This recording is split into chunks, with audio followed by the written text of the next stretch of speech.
Alô, pessoal, eu sou Érico San Juan, sejam bem-vindos ao novo programa da TV Metropolitana de Piracicaba, o Capial, o podcast que também é jornal. Como assim também é jornal? É muito simples. O Capial é um jornal de humor, que eu vou mostrar aqui para vocês verem que existe sim, jornal impresso ainda, né? Esse aqui são alguns exemplares que eu estou mostrando aqui do Jornal de Humor Capial, o jornal de humor com sotaque universal. O Capial é um jornal de humor publicado desde 2023 como encarte do jornal impresso A Tribuna Piracicabana, publicado na cidade de Piracicaba, que é a capital do humor gráfico mundial.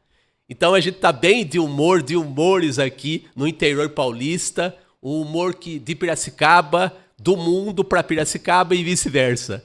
Então agora, a partir desse mês de maio, o Jornal Capial, publicado pela Tribuna Piracicabana, editado por mim, Érico San Juan, também ganha a sua versão podcast, com um conteúdo muito rico aí para complementar as caricaturas, charges, cartoons que são publicados mensalmente no Jornal de Humor impresso Capial. E nós vamos ter sempre, a cada mês aqui, entrevistas com os artistas, com os cartunistas que colaboram com o Jornal de Humor impresso Capial. E também estamos na internet com @capial.humor. Nós vamos passar mais informações aí da versão impressa do Capial, que agora também é podcast. E vamos começar em grande estilo esse novo programa, esse novo podcast, com uma entrevista, um papo. Ele prefere que seja papo, né? Entrevista pode soar meio formal para cartunistas e caricaturistas, né? Mas temos aqui a presença muito ilustre, muito honrosa aqui para nós aqui do podcast Capial. Ele também está em várias edições, ele foi publicado, suas caricaturas foram publicadas em várias edições do jornal impresso Capial. E agora entrevistado para falar da sua vida, da sua obra, da sua carreira, uma vasta carreira aí de décadas de estrada e que tem muito a ensinar, tanto para o pessoal que consome humor gráfico, nas redes, na TV, né? Nos jornais impressos que ainda existem, né? Dos quais ele começou, e também para os admiradores do humor em qualquer manifestação, né? Então vamos conversar. Nosso primeiro convidado aqui do podcast Capial é o caricaturista Eduardo Batistão. Seja muito bem-vindo, Bap. Salve, Érico. Estou agradecendo muito o convite e a honra de fazer parte do primeiro programa. Isso é muito legal. Muito bom, muito bom. Então vamos começar aqui com uma pergunta que eu não vou repetir a velha pergunta que nas entrevistas de artistas todo mundo faz, né? Que é o seguinte, quando você começou a desenhar? Eu prometo que eu não vou repetir essa pergunta. Só que eu vou pôr uma pergunta que é feita em menor quantidade nas entrevistas de artistas, né? Quais são os caricaturistas que você via quando você estava na sua fase de formação? Aqueles que você via e falava assim, quando eu crescer eu quero ser fulano ou beltrano ou cicrano. Quais são suas influências? Quais os cartunistas, os caricaturistas principalmente, que você curtia? Olha, a caricatura é um pouco tardia na minha formação, né? Eu tive muitas influências de início no desenho em geral, né? Uma grande influência que eu tive, por exemplo, foi o Benício, que ilustrava cartazes de cinema, capas de livro, peças de publicidade, né? Era o nosso Norman Rockwell brasileiro, né? E eu me lembro de ver desenhos dele quando moleque, assim, que meu irmão me mostrava, meu irmão também minha grande influência, né? Mas era uma influência dentro de casa, né? Meu irmão que também desenha, né? Então ele me mostrou desenhos do Benício e eu fiquei de queixo caído na época, né? Eu lembro também de ficar admirado com os desenhos do Manuel Vitor Filho numa coleção de Monteiro Lobato que eu ganhei quando criança. É a versão do sítio que você mais gosta, o ilustrador que você mais gosta do Lobato? Eu posso dizer que eu não conheço muitos por aí, mas assim, que eu ganhei essa coleção quando criança, curiosamente, como meu primeiro prêmio de desenho, né? Um concurso na escola, eu estava na primeira série do primário, e fizeram um concurso sobre Monteiro Lobato, eu fiz um desenho, ganhei, aí eu ganhei seis fascículos da coleção, né? E os outros 6 a minha mãe com sacrifício comprou e completou a coleção. Então, eu posso dizer com uma certa vergonha que eu não cheguei a ler os fascículos, mas eu devorava os desenhos, né? Os desenhos para mim eram lindos, assim. Eu copiava, ficava desenhando. E, enfim, essas são duas influências muito fortes que eu me lembro, né? E mais tarde, olhando nos jornais, os desenhos da dupla Jeff Maia, dos irmãos Caruso, né? São coisas que eu via quando pequeno. Eu fui muito influenciado por quadrinhos também, mas assim, mais como leitor do que propriamente em questão de estilo, né? Eu lia muito Disney e Maurício de Souza. Também um hábito que eu vou dizer que eu abandonei, mas que foi se tornando raro para mim, que era ler quadrinhos, uma coisa que eu fiz muito na infância e depois eu fui deixando um pouco de lado, né? Mas são importantes também na minha formação, né? Como leitor e na minha formação visual também, né? De cultura visual, de humor gráfico, né? E também, por conta disso, de ler quadrinhos, isso me estimulou também a desenhar quadrinhos, que foi outra coisa que mais tarde eu abandonei, mas que eu fiz muito na infância, né? E que deve ter ajudado a aprimorar meu desenho, porque eu era um desenhista compulsivo na infância, né? Bem mais tarde, depois de fazer caricaturas, eu acho que eu me inspirei muito nos meus contemporâneos, né? No Carlinhos Miller, por exemplo, que era meu colega de Estadão, e eu tinha acesso direto à criação dele em loco, né? Ele desenhava na minha frente, então isso, apesar do Carlinhos ser 2 anos mais novo que eu, ele começou quando eu comecei a esboçar as primeiras caricaturas para valer, ele foi um dos caras que me inspiraram, porque ele já era muito bom nisso, né? Eu lembro do impacto que eu tive quando eu cheguei no Estadão para trabalhar e eu vi os desenhos dele embaixo do vidro da mesa dele. Falei, nossa, esse cara é fera, né? É um moleque ainda, né? Eu entrei no jornal com 24 anos, ele tinha 22. E, poxa, meus contemporâneos todos, Dálcio, Páfaro, Quinho, Fernandes. Puxa, eu vou cometer injustiça aqui, porque é muita gente que eu gosto e que me inspirou e continua me inspirando. Muito bem. Agora, você já até deu involuntariamente um gancho aí pro próximo tópico aqui do papo, né, Bap? Você citou o Estadão, que foi a sua casa durante 25 anos, né?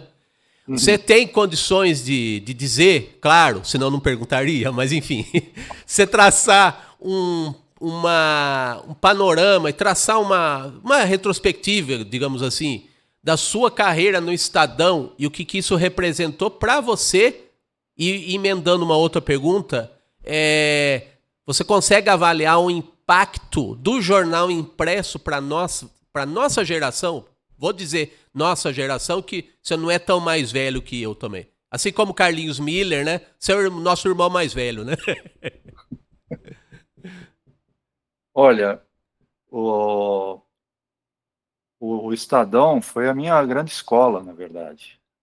Porque quando eu tive a sorte de entrar lá, eu digo sorte, tem gente que não gosta que eu diga que eu tive sorte em entrar lá, mas assim, tudo bem, eles me contrataram porque viram algum talento, né, viram algum potencial em mim na época. Mas eu era cru como ilustrador, né? Eu acho que eu tenho uma tendência para o desenho desde pequeno e, assim, cheguei lá desenhando razoavelmente bem, mas, assim, não era um ilustrador formado, não tinha uma técnica definida, não tinha um estilo definido, né?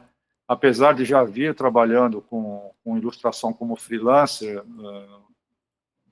alguns anos antes, né? Eu conto o início da minha carreira numa publicação que eu fiz na Folha de São Paulo em 1985. 40 anos esse ano, hein? 40 anos esse ano. É.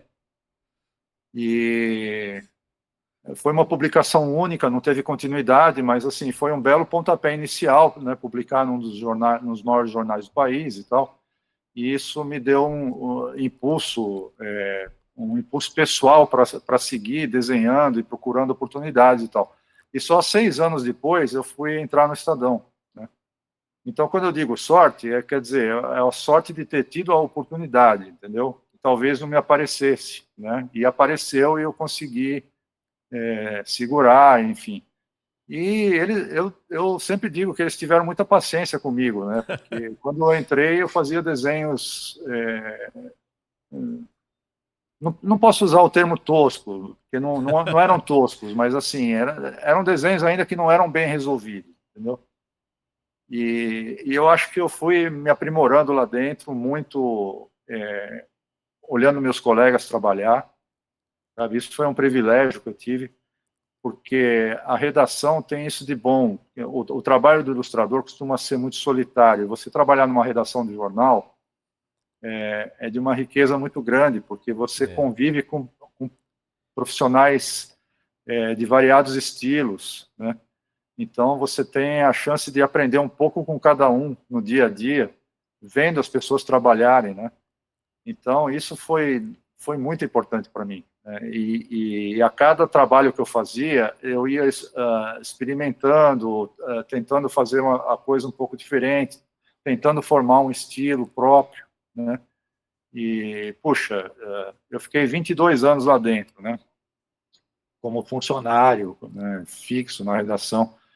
E foi a minha grande escola como profissional, né? E até quando eu saí de lá, quando eu deixei de trabalhar lá dentro, né, eu escrevi um texto dizendo que o Estadão foi responsável por tudo que eu consegui profissionalmente e por muito do que eu consegui pessoalmente, né? Enfim, me possibilitou crescer muito, né, como pessoa e como profissional.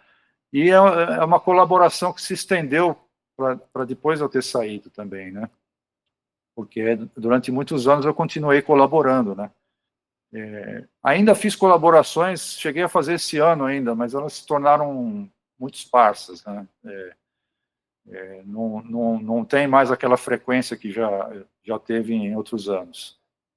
E a importância do jornal impresso para nós, eu acho que é total, né? Porque nós somos de uma geração analógica, totalmente, né? Quando eu entrei no jornal, para você ter uma ideia, o jornal não tinha cor. Eu entrei em 1991. Eu entrei em abril e a primeira edição colorida do Estadão saiu em outubro daquele ano. Então, olha, até fazer uma confidência para você aqui, não é tão confidência assim, mas para você ter uma ideia, quando eu entrei no jornal, eu não sabia muito como colorir um desenho.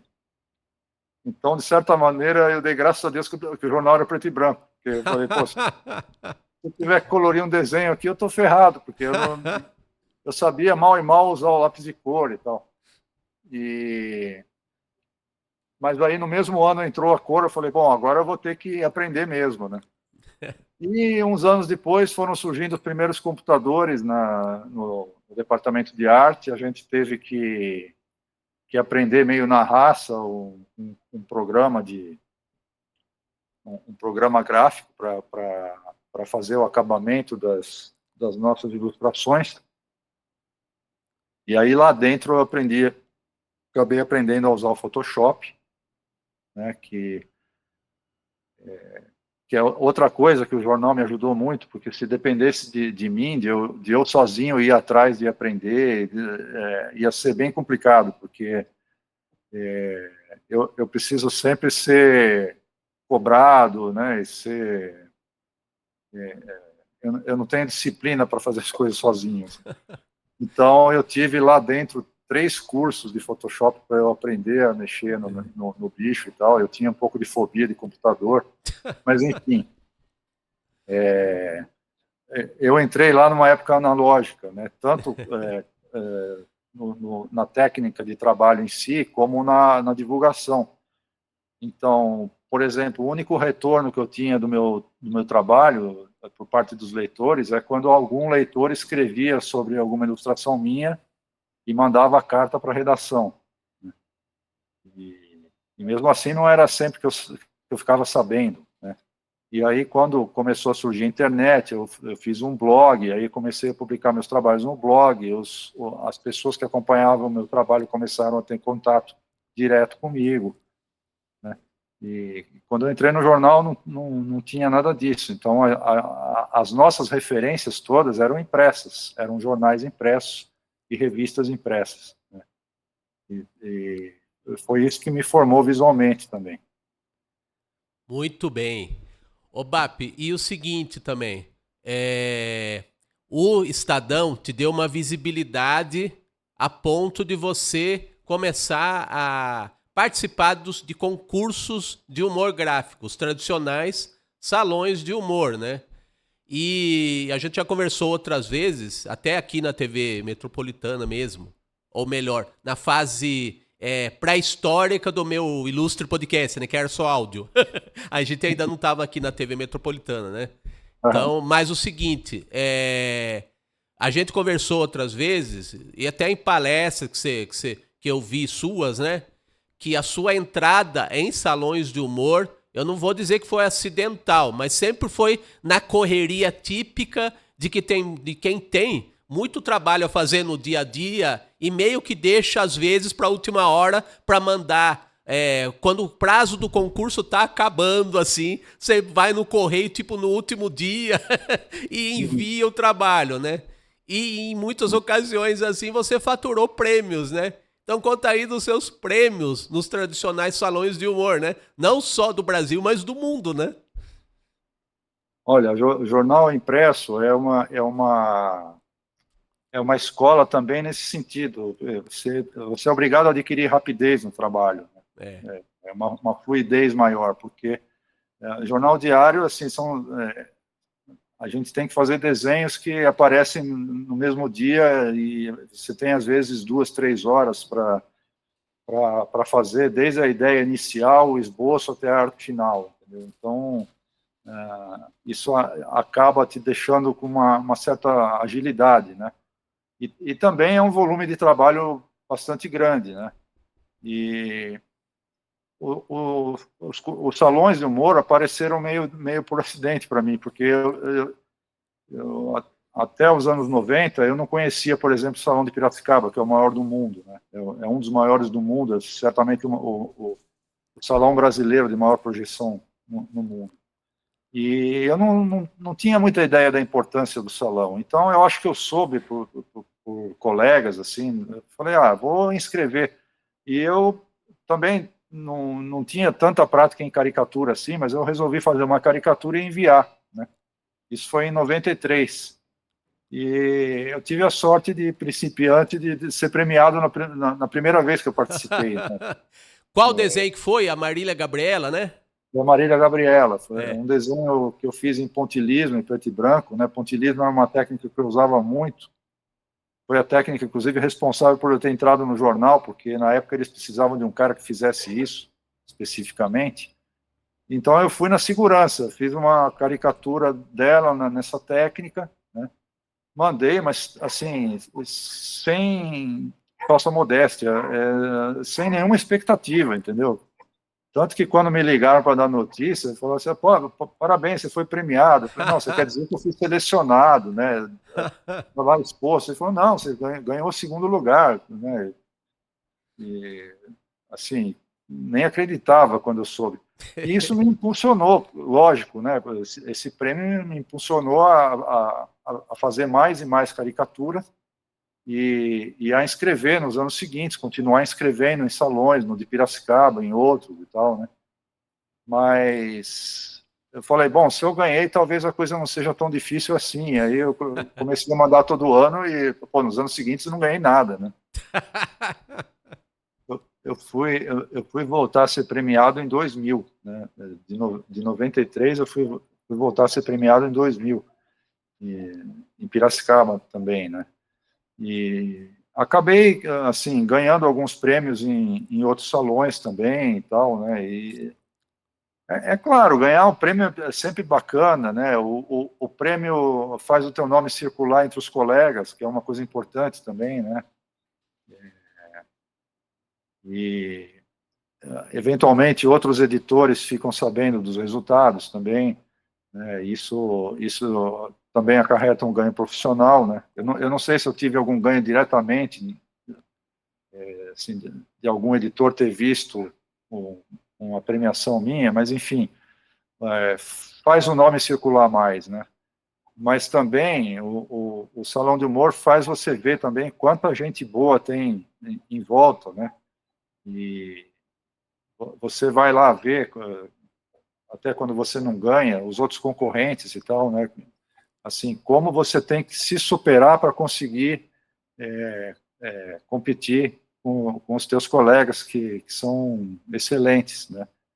Principalmente no Brasil, que tem uma escola de caricatura, de charge de cartoon, que é das maiores do mundo.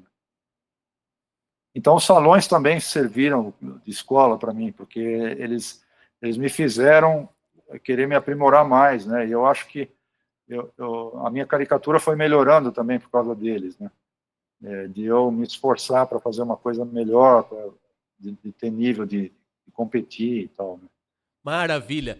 Ô, Bap, você me permite agora uma ligeira pausa muito breve, que aqui no podcast Capial, podcast do Jornal Capial, a gente vai ter também alguns quadros, né? É bem rapidinho, mas é de um conteúdo que provavelmente você já conhece, já viu nas minhas redes, e que nós vamos colocar aqui também no Capial, versão programa, versão podcast, que é o quadro Caricatura Também é Cultura, com a minha caricatura e uma crônicazinha bem curtinha sobre um homenageado aí do mundo da cultura, das artes, do entretenimento e tudo.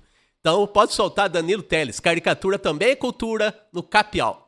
Caricatura também é cultura. Esse cara não é xarope nem xaropinho. Ele é muito massa já no sobrenome. O carisma desse cara é uma coisa de louco. E o DNA dele é do povão. Não tem profissão melhor que apresentador de TV. Ratinho. Muito bem. Esse foi o quadro Caricatura Também é Cultura, que você, respeitável público, ilustres espectadores, vão conferir a partir desse primeiríssimo podcast Capial. Todo podcast Capial vocês vão ter lá pelo meio, pela metade do nosso papo aqui com os nossos convidados, um quadro novo do Caricatura Também é Cultura. E a gente estava falando, Bap, dos salões de humor e dos colegas e tudo, né? E você teve experiências aí que uma pessoa de jornal, como você falou, que é uma pessoa muito ativa, que tinha que fazer milhares de desenhos por dia para o jornal do dia seguinte, como você fazia, né? Aí teve algumas experiências bem interessantes de ter que ser mais rápido ainda, que são as suas experiências que você teve como chargista convidado do programa Roda Viva e também num programa na internet com seus ex-colegas de Estadão. A experiência de desenhar ao vivo com um prazo ainda mais apertado do que o de uma edição de jornal do dia seguinte, né? Um desenho para você entregar no prazo, no percurso de um programa de 1 hora, né? Tanto o Roda Viva quanto o Quatro Ases, né? Que é o programa da internet com os seus ex-colegas de Estadão, né? Então conta dessas duas experiências aí, de desenhar, ter que ainda desenhar ainda mais rápido que no jornal, e como que é essa questão da interatividade, há uma pressão e também uma experiência bem legal, assim, de você ficar muito ligado no conteúdo de cada programa para você desenhar a pauta ao vivo, né? Conta aí para nós.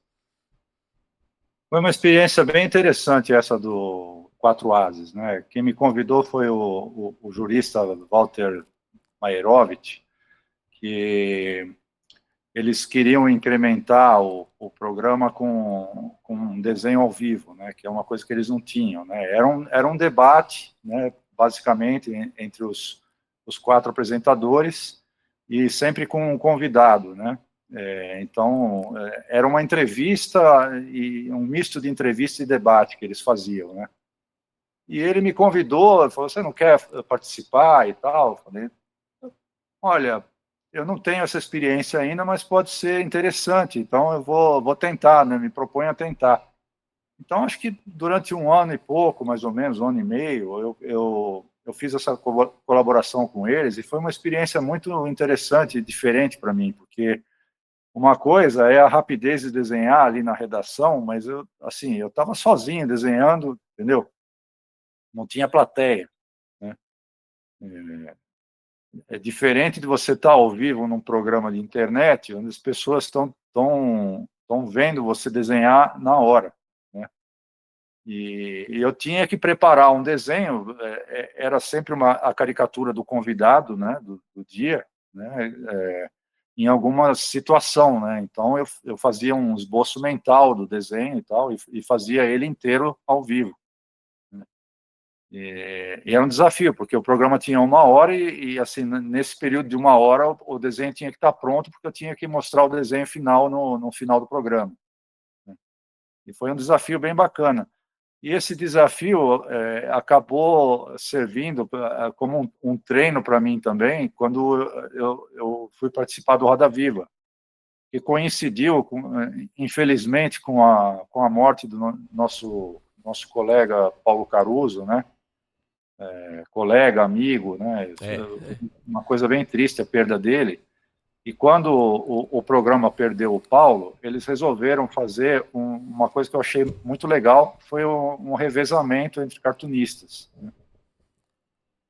E até eu encaro isso, talvez eles tenham encarado também como uma forma de homenagem, né? Assim, cada cartunista que ia ao programa, de certa forma, estava com o seu trabalho, com o seu estilo, cada um com o seu estilo diferente, estava fazendo, na verdade, uma homenagem ao titular da cadeira que não estava mais lá, né? Inclusive, você teve a oportunidade de participar também, você sabe como é, né? E a gente teve essa experiência de fazer também durante o quê? 2 horas e meia de programa. Que passa né? voando. Nossa, passa muito voando. Né?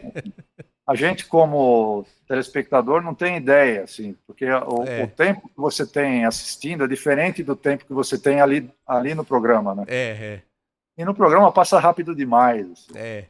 Então, e aí calhou de quando me convidaram para participar, eu tá no meio dessa experiência do Quatro Ases. Então, era muito parecido o trabalho, né? Só que no Quatro Ases eu tinha que fazer um desenho num programa de 1 hora. E o Roda Viva, um programa de acho que 2 horas e meia, né? Tinha que fazer vários desenhos, né? E completos também, finalizados, coloridos e tal. Você tinha que fazer e mostrar para a câmera quando você terminava cada desenho, né? E assim, é difícil você ter o timing certo da coisa difícil, num programa só, porque cada um participava de um programa, né? Então, você só tinha um tiro para dar, entendeu? Então, a coisa não era fácil. Então, não tinha um treino para aquilo, né? Era chegar e fazer. Então, no meu caso, por exemplo, eu calculei mal o tempo, porque quando eu vi o programa estava acabando, eu tinha mostrado muito poucos desenhos, infelizmente. Eu falo que eu morri com uns 3 desenhos lá que eu não consegui mostrar. Os desenhos ficaram prontos e eu não mostrei. Porque às vezes você fica esperando um gancho, entendeu? Você fica esperando o entrevistador ou o entrevistado abordar determinado assunto para você chamar a câmera e mostrar o teu desenho, né? E aí, quando você acha que chegou a hora de mostrar, o programa acabou. Mas foi muito legal ter participado, assim, adorei, né? Eu não sei se eu encararia essa como fixo, né? Mais tarde, o nosso colega Luciano Veronese acabou se fixando no programa, né? E tá desempenhando muito bem, né? Ele foi um dos que participaram do revezamento e ele acabou sendo efetivado, né, no programa. E ele está se saindo super bem e tal, né? Mas assim, é claro, você tendo mais programas, você vai pegando melhor o traquejo da coisa, né? Mas só que tem uma coisa, viu, BAP? Eu acho que o Luciano Veronese não é desse planeta, viu? Porque como que pode alguém desenhar tão rápido, né? É impressionante, né? Pois é, não é? Ele é muito rápido. Ele é muito rápido. E tem um acabamento, uma qualidade que é de cair o queixo, né? Pois é agilidade física, né, manual, e agilidade mental. Tem que ter muita agilidade mental. Porque, além de tudo, não é só você desenhar. Você está no contexto de um programa onde os assuntos estão sendo abordados e você tem que se basear no que as pessoas estão falando na hora para pegar os ganchos e fazer os desenhos, que são como se fossem charges, né? São comentários gráficos a respeito do que está sendo dito. Então, tem que ter agilidade mental também, né? Então, ele tem as duas coisas, como tinha o Paulo, né?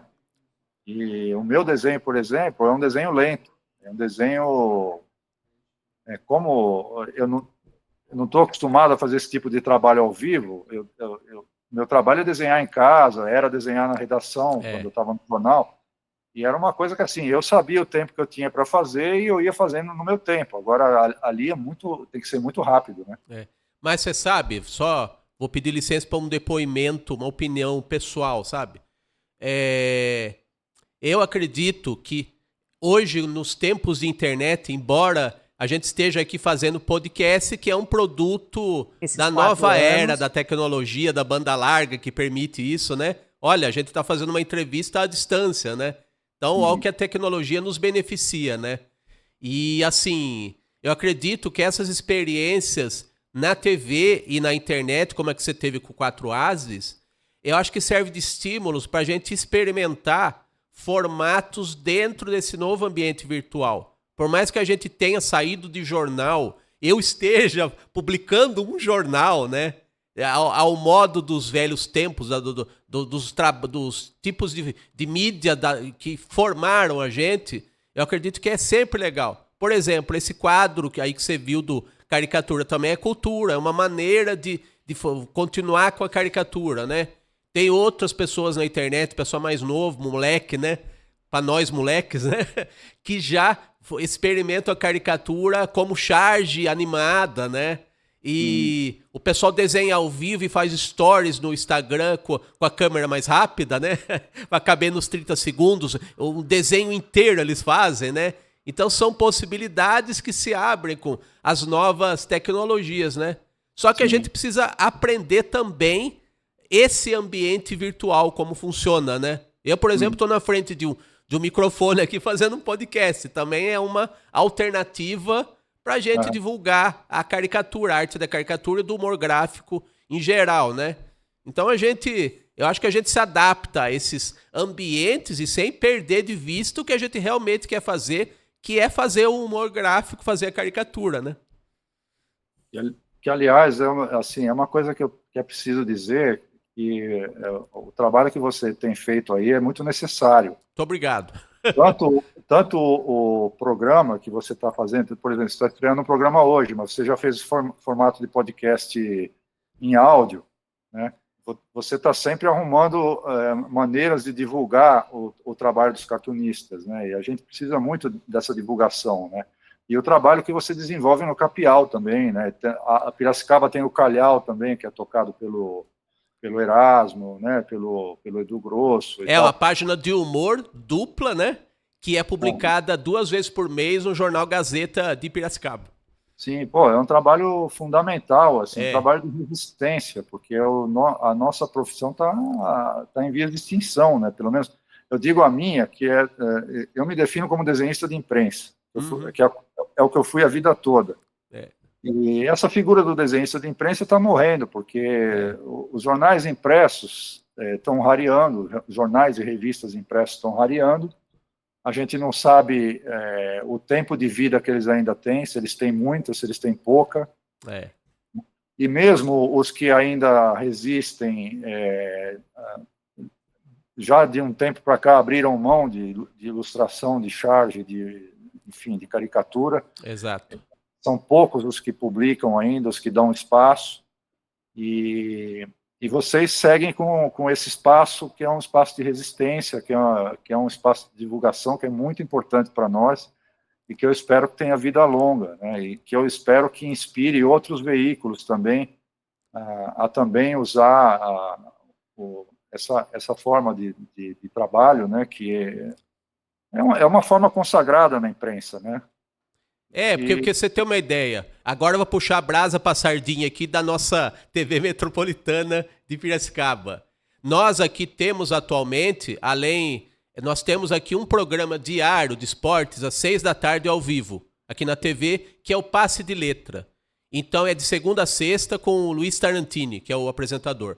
E às quartas-feiras, eu tô apresentando esse programa do Tarantini porque nas quartas-feiras ele abre para falar de cultura e não de esporte. E desde agosto do ano passado, eu colaboro aqui com o programa Passe de Letra, às quartas-feiras. Tem um convidado sempre da cultura de Piracicaba e a gente sempre fecha o programa com o que eu chamo de surpresa para os convidados, que é uma caricatura do convidado da vez que a gente exibe no final do programa, né? Então, esse programa da quarta teve vários apresentadores convidados desde do ano passado. E além de participar com a caricatura toda quarta-feira, há um mês eu também estou apresentando as quartas. Além da caricatura, também estou apresentando o programa Passe de Letra das quartas-feiras, né? Então, eu brinco que eu não estou contente só em desenhar, eu quero também falar do meu desenho, né? muito bom, E muito aí tem bom. o seguinte, para completar, aí estreou há umas 2, 3 semanas um outro programa de cultura aqui na TV que chama Pirarase na TV. E esse programa também implantou a ideia da caricatura para o convidado, para o entrevistado do programa, só que em forma de caneca, entendeu? Então a gente tá, como você falou, a gente tá ampliando o leque aí da caricatura na internet e na TV aqui em Piracicaba, né? Muito bom. E você, bom, você é radialista também, você tem esse outro talento, né? Então você tem que explorar isso também, é muito bom isso. Eu já seria uma negação apresentando qualquer coisa, sabe? Eu ligou uma câmera na minha frente, é um problema para mim. Então, eu acho que quem tem esse outro talento tem que explorar também, tem que aproveitar e você faz muito bem ocupar esses espaços e divulgar esse nosso ofício que é tão, muitas vezes esquecido e incompreendido. Mas você não escapa. Um dia eu vou inventar algum programa de música que eu tô vendo, os espectadores estão vendo, o seu cenário aí é a sua imensa CD-teca, né? Então não dá para dizer que você não entende de música brasileira. Então você ainda você vai ainda ser convidado de algum programa de música que eu vou inventar. Você não escapa, não. Como convidado pode até ser, né? Eu não posso apresentar nada porque não sou uma negação nessa área. Muito bem. Oba, pra gente fechar o nosso primeiro Capial versão podcast, a gente vai mostrar algumas caricaturas que você publicou no jornal Capial. Aí eu queria que você comentasse cada uma rapidamente aí, que o nosso tempo, infelizmente, tá terminando. Vamos Bacana. lá? Topa? Bom, sim. Danilo Teles, mostra aí pra nós a primeira caricatura aí da tela. Esse é o meu filho Pedro. Essa ideia é muito boa, né, Bap? Que é o seguinte, você teve esse projeto meio informal, né? Nem sei se dá para chamar de projeto, mas pela informalidade. Mas é o seguinte, você desenhou os seus 2 filhos desde o nascimento e o plano era que você desenhasse uma caricatura por ano de vida de cada um, né? Até os 15 anos, mais ou menos, né? Só que eles protestaram veementemente e você continuou fazendo depois dos 15 anos de cada um. Você não tem o da Clara para mostrar aí, não? Ela vai ficar com Danilo, ciúmes, pode mostrar o slide seguinte? Esse primeiro slide é do Pedro, né? Esse é do Pedro. Esse, por causa do formato da página, a gente mostrou um detalhe, né? Dos desenhos todos. E agora temos aqui o da Clara, né? Agora a Clara não vai mais brigar comigo. Não, a gente ia mostrar, é tranquilo. Se aparecer só o Pedro, eu ia ter problema aqui em casa. Mas conta desse projeto informal aí. Isso foi um projeto pessoal, na verdade. Eu vi uma coisa no Estadão, muitos anos atrás, que eu achei uma ideia muito bacana. Assim. Eram 2 amigos que registraram a amizade deles ao longo do tempo, tirando fotos, né, se fotografando, sempre no mesmo lugar, todo ano. Olha que legal. Então eles tinham uma linha do tempo, né, a evolução dos anos, assim, em forma de fotos. Então eu falei assim, eu vou fazer isso com um desenho. Eu vou desenhar os meus filhos desde o primeiro ano. Legal que eu tive essa ideia desde o primeiro ano da Clara, porque senão eu ia ter que retroagir e tal, né? Então, como a Clara nasceu antes, eu comecei com ela e tal, aí 4 anos depois nasceu o Pedro, então isso é uma tarefa que eu me impus de desenhá-los todo ano perto do aniversário, aí eu faço a postagem no dia do aniversário e tal, né? Durante um tempo eu fiz a mesma coisa com as fotos, né? Seguindo aquela ideia que eu vi, eu fotografava os 2 no dia do aniversário, sempre no mesmo lugar, mas aí eu acabei, um ano não deu certo de eu fazer e acabei perdendo isso.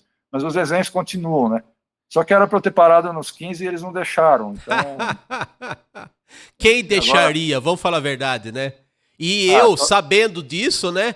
Eu tive a honra e também a esperteza de te pedir para publicar no Jornal Capial, né? Eles não podem reclamar porque eu publiquei dos 2, tá? Dos 2, foi bacana. E, no fim, a Clara está com 22 anos hoje, vai fazer 23 e eu continuo fazendo. Né? Olha, só mais que queria ter um pai assim. Vamos para a próxima caricatura, Danilo? Já temos... Você publicou, graças a Deus, você publicou muito no Jornal Capial, né? Já temos quase 18 edições, né? E aqui nós temos o desenho do José Saramago, né? Escritor de fama mundial e que eu também tive a honra de publicar dessa vez na capa do Jornal Capial, uma edição recente. Como é que surgiu esse desenho aí?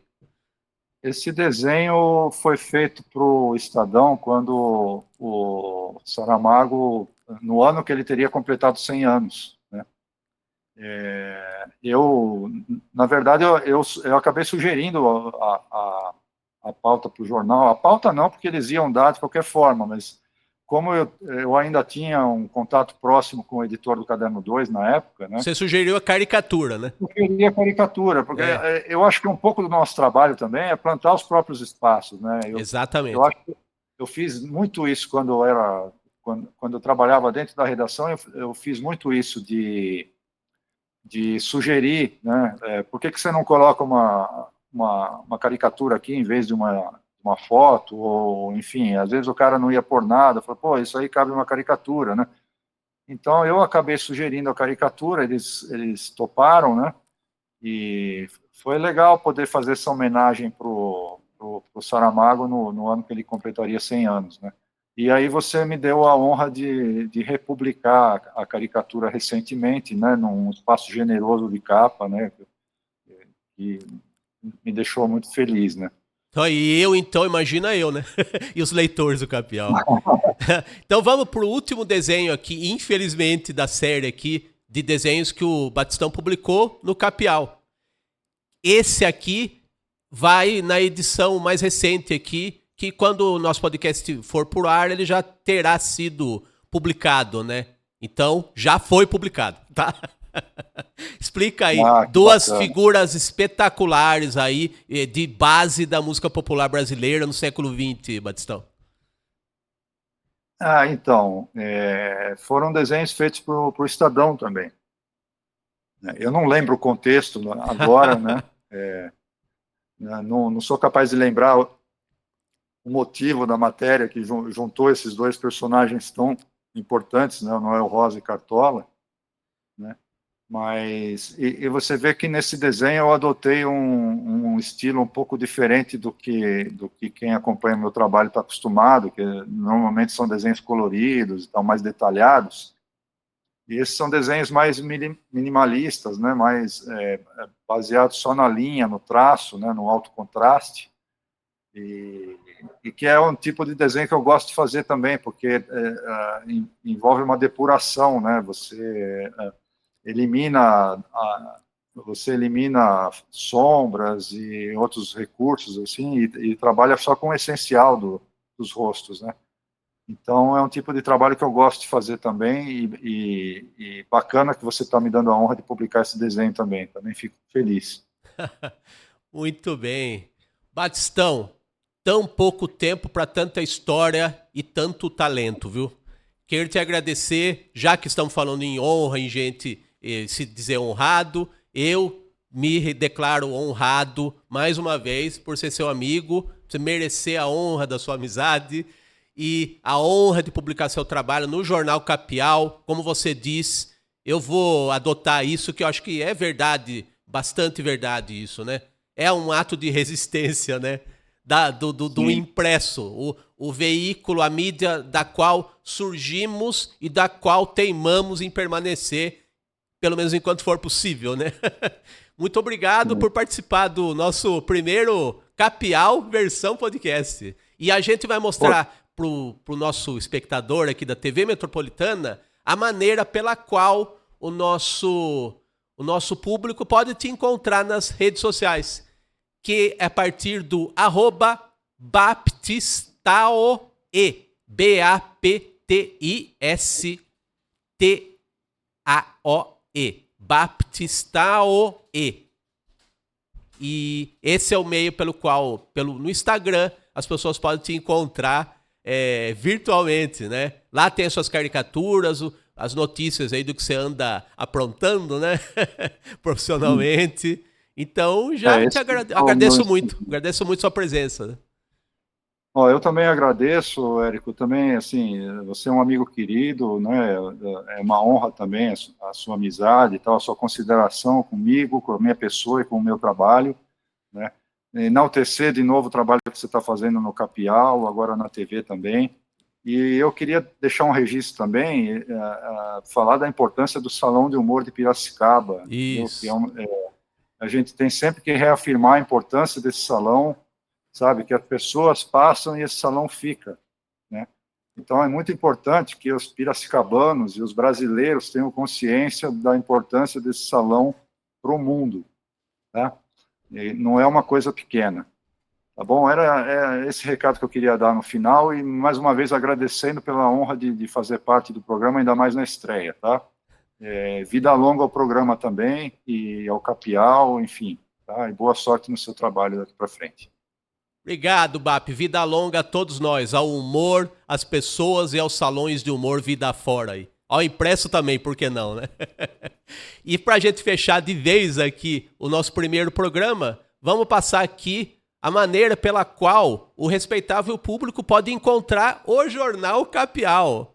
Que a gente é impresso, mas também estamos na internet, virtualmente, através do @capial.humor. No Instagram do Jornal Capial, você pode encontrar as versões do jornal em PDF. E você pode mandar um direct também, que eu digo para você, respeitável público, como ter acesso às edições impressas do Jornal de Humor Capial. O Jornal de Humor com sotaque universal. E este foi o Capial versão podcast. O Capial é um jornal, é um podcast que também é jornal. Perdoem as engasgadas, mas é a emoção de estar iniciando mais um espaço muito legal aqui, espero, para o nosso humor gráfico que generosamente a TV Metropolitana de Piracicaba proporciona aqui para os cartunistas, não só de Piracicaba, mas do Brasil e, por que não dizer, do mundo todo. Um grande abraço, até o próximo Capial. Valeu!